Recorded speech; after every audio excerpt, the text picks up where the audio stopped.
অসমৰ প্ৰথমটো cinema hall জোনাকী cinema হলত কিন্তু তেজপুৰবাসী ৰাইজে ৰৈ ৰৈ বিনালে চাবলৈ নাপাব।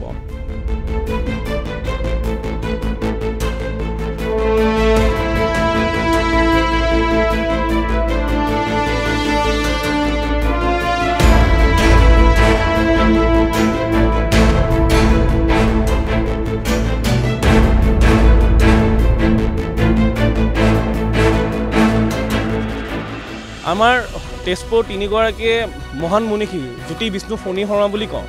জ্যোতিপ্ৰসাদ আগৰৱালাৰ সৃষ্টিৰাজি জোনাকী সিনেমা হল আৰু কলাগুৰুৰ পুত্ৰ পৃথ্বীৰাজ ৰাভা তেজপুৰ সমষ্টিৰ বিধায়ক, কিন্তু তেখেতে কোনো ধৰণৰ পদক্ষেপ বা প্ৰচেষ্টা হাতত লোৱা আজি তাৰিখলৈকে নেদেখিলোঁ।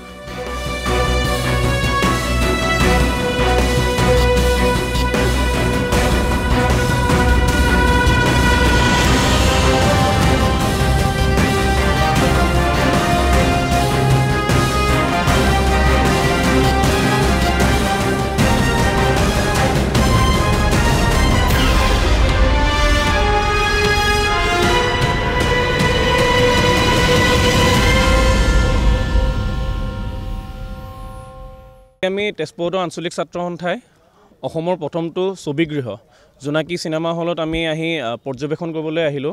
আৰু পৰ্যবেক্ষণ কৰাৰ মূল কাৰণ এটাই, অহাকালিলৈ আমাৰ প্ৰাণৰ শিল্পী জুবিন গাৰ্গৰ অন্তিমখন চিনেমাৰ কালি প্ৰদৰ্শনী হ'ব, কালি শুভ মুক্তি লাভ কৰিব। আৰু এই তেজপুৰৰ পৰাই সমগ্ৰ ৰাজ্যৰ ভিতৰতে প্ৰথমটো প্ৰদৰ্শনী ৰাতিপুৱা 5 বজাত তেজপুৰস্থিত মিছন চাৰিআলি এক বিশেষ চিনেমাগৃহত প্ৰদৰ্শনী হ'ব। কিন্তু দুৰ্ভাগ্যজনক বিষয় এইটোৱে, অসমৰ প্ৰথমটো চিনেমা হল জোনাকী চিনেমা হলত কিন্তু তেজপুৰবাসী ৰাইজে ৰৈ ৰৈ বিনালে চাবলৈ নাপাব।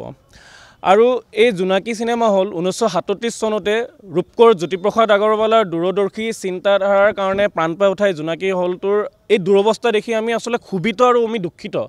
কিয়নো অসম চৰকাৰেই হওক বা বিভাগীয় কৰ্তৃপক্ষই হওক, এই অসমৰ প্ৰথমটো চিনেমা হলখনৰ প্ৰতি যে তেওঁলোকৰ কোনো ধৰণৰ আন্তৰিকতা নাই, কোনো ধৰণৰ গুৰুত্ব নাই, সেই কথা তেখেতসকলৰ কাম কাজে পুনৰবাৰ প্ৰমাণ কৰি তুলিলে।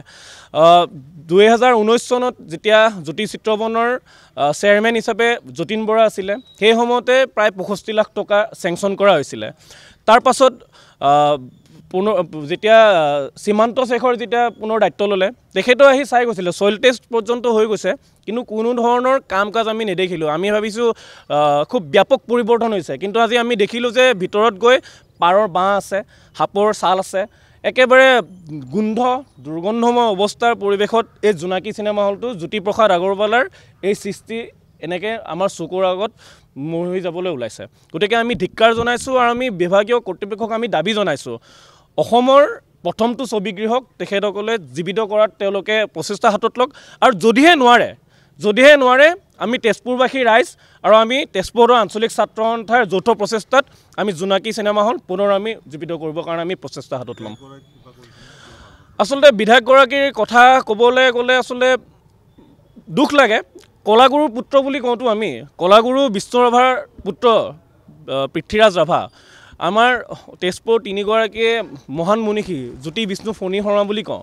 জ্যোতিপ্ৰসাদ আগৰৱালাৰ সৃষ্টিৰাজি জোনাকী চিনেমা হল আৰু কলাগুৰুৰ পুত্ৰ পৃথ্বীৰাজ ৰাভা তেজপুৰ সমষ্টিৰ বিধায়ক, কিন্তু তেখেতে কোনো ধৰণৰ পদক্ষেপ বা প্ৰচেষ্টা হাতত লোৱা আজি তাৰিখলৈকে নেদেখিলোঁ।